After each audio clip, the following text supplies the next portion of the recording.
time for another Star Wars set. Now, adding a Star Wars set like this to my collection might seem a bit odd.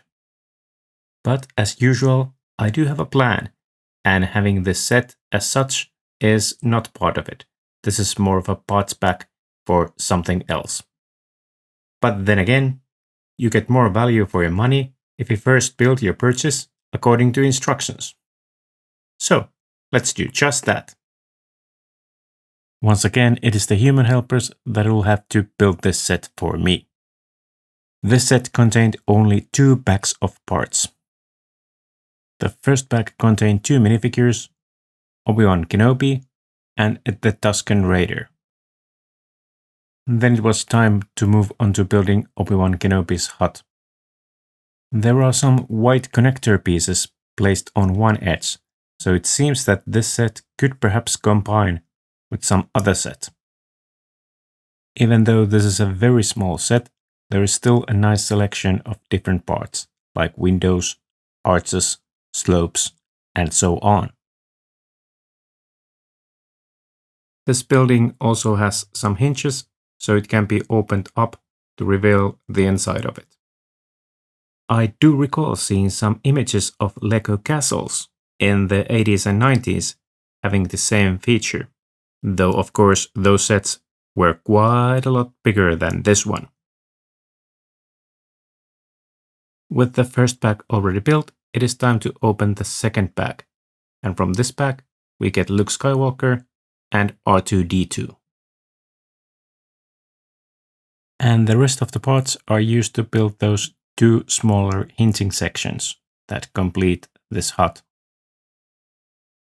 And I think that this is a great idea for a playset like this. On one hand, you sort of get a complete closed building, but that building would be too small for play purposes. Once you open the set, you have more room to play with the minifigures and so on, but on the other hand, now your building is not as complete anymore. With the hinges, you sort of get best parts of both options. And here the roof dome is attached in, and that opens up with hinges too. Here you can see how those hinges work. It's a very simple thing, but still somewhat effective. Now that was a pretty simple build. It only took human helpers like 25 minutes to build this set. Next, let's take a closer look of the finished build. This is the Obi-Wan's hut in its closed form. It is really small, but the basic shape is the same as it appears to be in the movies. This ledge on this side of the building is a nice place for the Tusken Raider minifigure in case you want to display it connected to the set. On this side you can see that this building sort of ends, and like I mentioned before, there might be some other set that connects to those white clip pieces there at the bottom.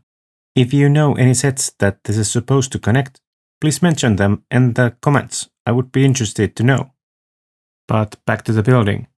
This final wall has a curved wall piece and a chimney. And here the set is opened, and you can see a scene where Luke and Obi-Wan are watching Leia's hologram message. And like I mentioned before, now that the building is opened up, there is more room to play with the minifigures. But really, this set doesn't change that much even if it's opened. You could place the Tusken Raider so that he is peeking in through the windows, and that way he could be part of the hologram watching scene also. Previously, I forgot to mention that pot of stew that is cooking there. It looks something that Yoda could perhaps cook. Perhaps it's a Jedi thing. Of course, you could create some other scenes here too. Here, Obi-Wan has given Anakin's lightsaber to Luke, and Luke is igniting it for the first time. There are also parts for one more scene in the set that doesn't actually take place in Obi-Wan's hut in the movies. Here you can see Luke practicing against the lightsaber training droid. In the movies, this of course happens in the Millennium Falcon, so it seems that Obi-Wan took this droid with him. It can be stored in this box along with other accessories like the other lightsaber, the hologram message, and the binoculars. Now I thought that this set was missing one character that was present there during these events. I decided to acquire that character separately and add him in. And of course, that is C-3PO. I think that adding him in makes this set more complete. Personally, I would have preferred that C-3PO would have been part of the set originally instead of the Tusken Raider. But then again, I do realize that this is intended to be a playset and that Tusken Raider adds a great deal of play value. He can ambush Luke in the desert so that Obi-Wan needs to come rescue him.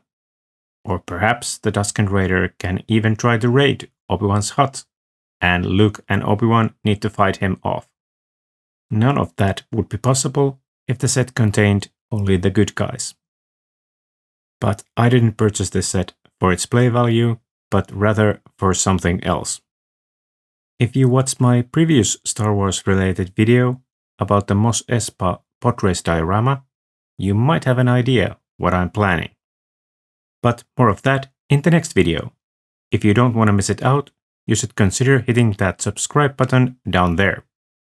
I will upload the next video ASAP, but remember, when a Sloth says that, it means as slowly